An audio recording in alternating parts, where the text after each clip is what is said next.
I mean, imagine what that's going to be. Let's say you got 1,000,000 HEX, and you can buy, I don't know, what does that get you about? Well, for shares, maybe you can get 100 trillion or 90 trillion or whatever. What's that going to get you even in a year? This time next year, how much will 1,000,000 HEX get you? Of Right. course, it depends on price, but how many HEX per share? It's going to be a lot more expensive. Maybe you get half as much, and then you've got to stake twice as long just to get, what you were looking at this point in time. And now you're locked up that much longer too, by the way. So now if you have to stake 5 years instead of 2, well, you're not going to emergency unstake any sooner than maybe 2.5 years, maybe 2, but you're really pushing your luck, I think, with that one.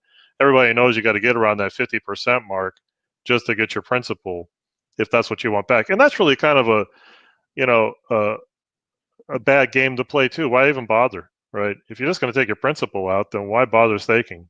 Right. That would seem kind of silly. You really got to, I think, stagger your stakes so they're realistic with your needs and your time horizon.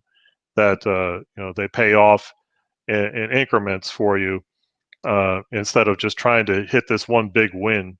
A Yeah. lot of people think that, oh, I'll get $1,000,000. Okay, what's $1,000,000 today? It's a lot of money, but even at my age, that's what, 50 grand for 20 years. Now, what am I supposed to do after 70? It could And buy you a lot more a long time ago. yeah, yeah.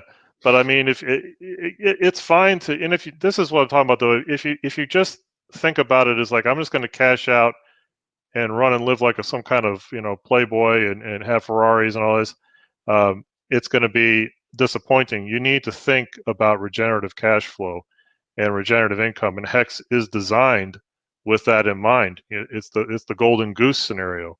I mean, if you look at even Buffett in the S&P 500, and he's always in these moat stocks and things, he almost never would touch the nest egg.